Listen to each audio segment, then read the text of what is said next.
আজকে দানাং থেকেও বাই। কালকে সারাটা রাত ঘুরছি, কিন্তু অন্ধকারের জন্য কোনো ভিডিও করি নাই। যেহেতু আমরা এখন বাইক জমা দিব, শামসুর পাসপোর্ট নিব, লাঞ্চ করব, এখান থেকে পরে ব্যাক করে চলে যাব। আজকে আমাদের গন্তব্য হচ্ছে হোচিমিন সিটি। আসো আসো। দানাং সিটিটা এত সুন্দর, এত ভাল লাগে, বলার মতো না। আজকে আমাদের আর কিছুক্ষণ পরে বাস, কিছুক্ষণ পরে এখান থেকে চলে যাব। তো শেষ বের হইলাম, ঘুরে আসি। এবং ইচ্ছা আছে পাহাড়ের দিকে যাওয়ার। বাইকে প্রচুর তেল, এখনো এখনো প্রায় 3 লিটার তেল আছে বাইকে। 3 লিটারে প্রায় 120 কিলোমিটার যাওয়া যাবে। এই রোডটাতে 2-1 চক্কর খাবো ফুল।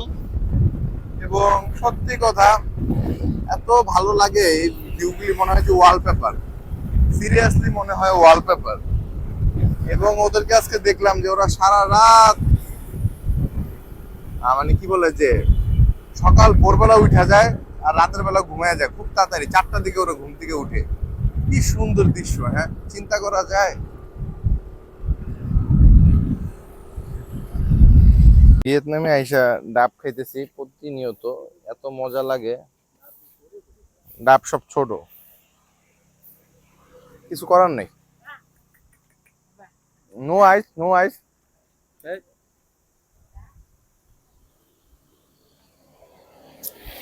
ডাব খেলাম এখন পর্যন্ত। এই ফুটপাতে ডাব খাওয়ার মতো সব 30,000 টাকা নিল, বাংলাদেশি টাকা প্রায় 150 টাকার মতো। তো আমরা পাহাড়ে।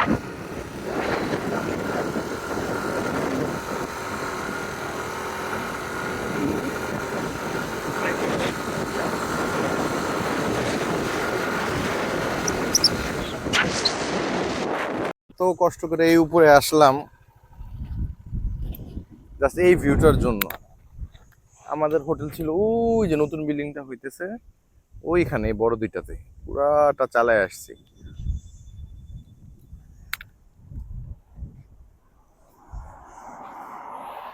এখানে অনেকেই বিকালবেলা বা সন্ধ্যার দিকে বসে, বসে সুন্দর করে এনজয় করে।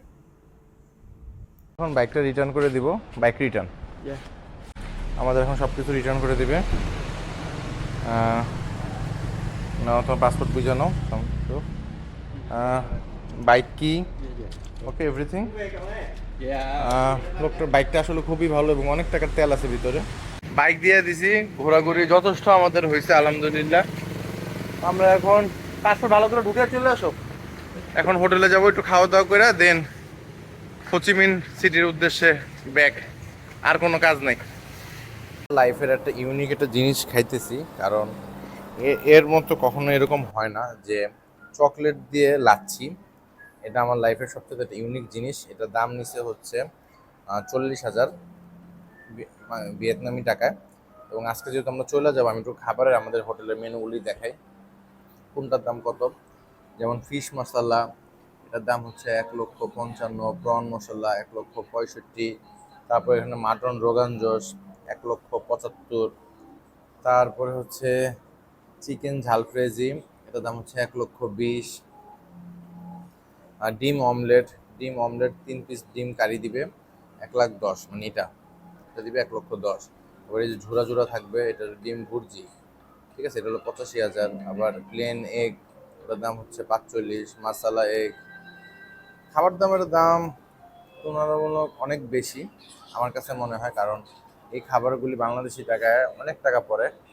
আগে ভিয়েতনামে এরকম ছিল না, প্রাইস অনেক কম ছিল, কিন্তু ভিয়েতনামে এখন প্রাইস বাইরে গেছে। আর আমরা তো ভিয়েতনামে নাই, ভিয়েতনামের দানাঙে আছি। সো এটা তো টুরিস্ট এরিয়াতে সবসময় জিনিসপত্রের দাম বেশি। 1 প্লেট রাইসের দাম হচ্ছে 60,000 টাকা, বাসমতি রাইস অবশ্য। তো দেখা যাক কোয়ান্টিটি কতটুকু দেয়। আর তারপরে বাটার নান অর্ডার দিছি, এটা 35,000। এটা অনেক মজা বাটার নানটা।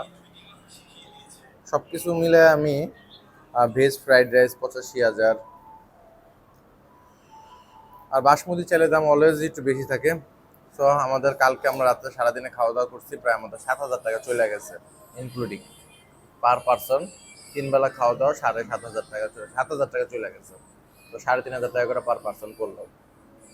আমাদের দেওয়া গেছে বাটার নান কোরমা, ওকে। এটা হচ্ছে আমার কোরমা, আর এটা হচ্ছে শামসুর চিকেন ঝাল ফ্রেজি। আর এই তো খাবার খুবই গরম, খাবার খুবই গরম। তো বাটারটা আগে নেই। প্রচুর ক্ষুধা পাইছে, আর এই হোটেলের খাবারটা অনেক মজা। আমি দেখছি খাবারটা প্রচন্ড পরিমাণে মজা। এতটুকু রাইসের দাম নিয়েছে হচ্ছে 60,000। ওকে, শুরু করি, বিসমিল্লাহ। যা আছে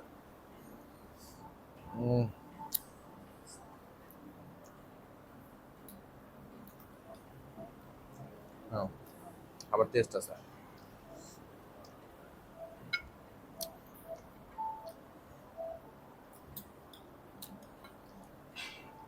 আমাদের এই 2 দিনে মানে বেশি খাবার দাবারের প্রতি খরচ যেতেছে।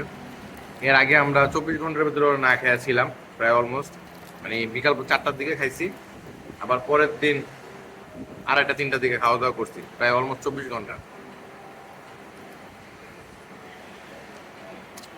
এই হোটেলটা আসার পর ভিয়েতনামে আমরা 3 বেলা খাইছি। এর আগে আমরা কোনো 3 বেলা খাইনি ফুল ভিয়েতনাম। হয়তো সকালে ঘুম থেকে উঠছি তখন খাইছি, বা আবার সন্ধ্যায় খেয়েছি, কারণ হালাল খাবার পাইনি। টাকা পয়সার সমস্যা না, পরে না পারতে যে একদিন রাতের বেলা বৃষ্টিতে ভিজা, ওই দিন অনেক কষ্ট হয়েছে। এবং এখানে আসলে হালাল খাবারটার খুব সমস্যা ভিয়েতনামে। এই আজকে এখন যেরকম খাইতেছি, টাকা গেলেও সমস্যা নাই। একদিনে 10,000 টাকার খাওয়ার অ্যাবিলিটিও আল্লাহ দিছে, আলহামদুলিল্লাহ। কিন্তু খাবার তো পাইতে হবে, না পাইলে কোথা থেকে খাবো হালাল খাবার? দানাংয়ের বাস কাউন্টারে এখানে আমাদের নর্মাল ছোট গাড়িতে নামাই দিয়ে গেল। এখন তারপরে যাচ্ছি হচ্ছে হোচিমিন সিটি। আজকে আমাদের কালকে দুপুর 3টা আবার থেকে 4টার মতো বাজবে, দেখা যাক কি অবস্থা। কালকে আমরা চলে যাব। ওকে, কিছু ব্যাগগুলারে উপরে উঠাই, এবং সিটগুলা আসলে ওদের অনেক ছোট ছোট, কিছু করার নাই। থেকে একটু আগে নামলাম, এত পরিমাণে শরীর ব্যথা করতেছে, কারণ ওদের শরীর তো ছোট। আমাদের যারা আছে আমরা একটু এমনি একটু বড়, আমাদের হাইটও বড়, যেই কারণে আমাদের শরীরে ওদের সিটের সাথে অ্যাডজাস্ট হয় নাই। এই কারণে আমরা এখন মেইন রোডে যাব। মেইন রোডে যেয়ে আমরা ট্যাক্সি বা উবার বা ওদের এখানে চলে হচ্ছে গ্রাব, এটাতে উঠবো। কারণ এখান থেকে আবার 20,000 টাকা লাগে হচ্ছে এখানে রিস্টার্ন করলে। সো এটা একজন আমাকে বললো, এই কারণে আমরা হাইটে এখন মেইন রোডে যেতেছি। মেইন রোডে যাইতে জাস্ট মানে 20 সেকেন্ড লাগবে। এখান থেকে বের হয়ে মেইন রোডে চলে যাব আমরা। আর এই হচ্ছে ওদের বাস স্ট্যান্ড, এখান থেকে সব জায়গার বাস পাওয়া যায়। এটা হচ্ছে হোচিমিন সিটি। আমি এখন হোচিমিন সিটিতে আছি। প্রায় 3,500 কিলোমিটার ওদের কি বলে যে পুরা ল্যান্ড ক্রস করে এখন হোচিমিন সিটি। এখান থেকে আমাদের ফ্লাইট। আমরা এখন ভ্যালেন্টাইন একটা হোটেল আছে, ওই হোটেলে যাব, ওই এরিয়াতে থাকবো, এবং ওইখান থেকে আবার 2 দিন থাকার পরে বাংলাদেশে ব্যাক। কার চলে আসছে, আমরা এখন উঠবো গ্রাবে। ওকে, ও চলে আসছে। ওকে, লেটস গো ব্রাদার। সো এখানে আমরা 50% ডিসকাউন্ট পাইছি। আমাদের ভাড়া আসতো প্রায় 1,40,000 মতো। আমরা মাত্র 63,000 সব অফার মিলে গ্রাবে এটা নিলাম, 63,000 ভিয়েতনামি টাকা। হোচিমিন সিটিতে প্রচুর পরিমাণে বাইক চলে। এখানে হচ্ছে মানে ভিয়েতনামের মধ্যে সবচাইতে বেশি হচ্ছে বাইক এই হোচিমিন সিটিতে চলে।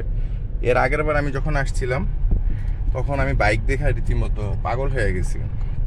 আর ডান পাশে হচ্ছে ওদের স্টেশন, টিকিট কাটার সব এখানে ফ্যাসিলিটিস আছে, কোথায় যাবে এভরিথিং। এখানে একটা ডিরেক্ট হ্যানয়ের একটা বাস আছে, যেটা 35 ঘন্টা প্লাস অলমোস্ট 40 ঘন্টার কাছাকাছি সময় লাগে। একটা বাস স্টেশন আছে, একটা বাস আছে, ওইটা হচ্ছে হ্যানয়তে যায়। ওইটার টিকিট মেবি হচ্ছে প্রায় $45 মতো, আমি যতটুকু শুনছিলাম। সাথে খাবার দাবার, কেবিন এবং আরও স্লিপার যেটা মানে যেটা ছোট সিট, ওইটা হচ্ছে $30 বা $35 মতো। এটার সাথে খাবার দাবারও আছে। যেটা $30-35, ওটার সাথে খাবার দাবার নাই। ওকে, আমরা একটা ভ্যালেন্টাইন নামে একটা হোটেল আছে, ওই হোটেলে যাব। ওইটার নিচে হচ্ছে ইন্ডিয়ান রেস্টুরেন্ট আছে, এবং ওইটা সেন্টার পয়েন্ট থেকে জাস্ট খালি 1 কিলোমিটারও কম। ওই লোকেশনটা আমার এক ফ্রেন্ড থাকে মালয়েশিয়া, ও দিছে, ওই লোকেশনটায় আমরা যাইতেছি ইনশাল্লাহ। দেখি লাস্টের সময়গুলি কেমন যায়। এখানেও মেঘলা ওয়েদার, মেঘলা ওয়েদারের কারণে অলরেডি যে বৃষ্টির নমুনা আমরা দেখে আসছি 5 দিন হোটেলে, সো এটা এবার দেখি হোচিমিন সিটি আমাদের কীভাবে স্বাগত জানায়।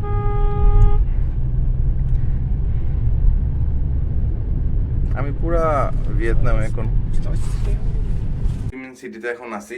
এটা আমাদের রুম কোনো রকম, আর যেহেতু আমাদের ফ্লাইট আর 2টা দিন, টাকা পয়সা শেষ পর্যায়ে, তাই একটু কম দামি রুম নিছি। আমি জাস্ট এখন আমাদের হোটেল থেকে বের হইতেছি। আমাদের আমাদের রুমের ভাড়া হইতেছে বাংলা টাকায় প্রায় 2800 টাকার মতো পড়ছে পার ডে। আমরা এখানে 2 দিন থাকবো। আর এই আমাদের হোটেলের কি নাম হচ্ছে ম্যারিল্যান্ড। ম্যারিল্যান্ড, এটা বুইবিং ওয়াকিং স্ট্রিট থেকে 2টা গলি পরে। সো পাশেই এখন আমি জাস্ট খালি বের হয়ে চলে যাব। আমার পার্টনার ওদিকে ওয়েট করতেছে, আমরা একটু হাঁটাহাঁটি করে দেন রুমে চলে আসবো। এই আজকের প্ল্যান। আর দেখি কোথায় কোথায় যাওয়া যায়। এখানে প্রচুর পরিমাণে পার্টি মুডে সবাই আছে। আচ্ছা, এই সামনেই হইতেছে সব রেস্টুরেন্ট, দোকান অ্যান্ড কি বলে যে খাবার দাবারের। আর সামনে 2 গলি পরেই হচ্ছে খুব ফেমাস বুইবিং ওয়াকিং স্ট্রিট। এটা খুবই ফেমাস এবং এইদিকে প্রচুর ফরেনাররা আসে এবং সেই একটা অলওয়েজ একটা পার্টি মুড থাকে অ্যান্ড খুবই ভালো লাগে। এদিকে হুন্ডাও ভাড়া পাওয়া যায় এবং সিটি ট্যুরের ব্যবস্থা আছে। আসলে কালকে জার্নির কারণে এখন টোটালি শরীর ব্যথা এবং কোনো রকম শক্তি পাইতেছি না, কারণ এতদিন ধরে এবং পা মেলতে পারিনি, পা পুরা রং করে ছিল, কারণ ওদের সাইজ তো ছোট, এই কারণে এই প্রবলেমটা হয়েছে, নাহলে হইতো না। ওকে, আগাই, সামনে আবার দেখাই। বের হইলেই বৃষ্টি, মানে এই সময়গুলোতে আসলে অনেক পুরো ইন্টারন্যাশনালি অনেক চিপ ঘোরাঘুরি করা যায়, কিন্তু ওয়েদারের খুবই নষ্ট ওয়েদার এই সময়। মানে যে পরিমাণ বাজে ওয়েদার থাকে, ঘোরাঘুরি করার জন্য আসলে কিছু থাকে না। ওই দেখা যায় যে একটু চিপ পাওয়া যায়, কিন্তু 2-3 দিন হোটেলেই থাকতে হয়। এই যে আসলাম সিটিতে, খাইতেছি, রুমে যেতেছি, দ্যাটস ইট।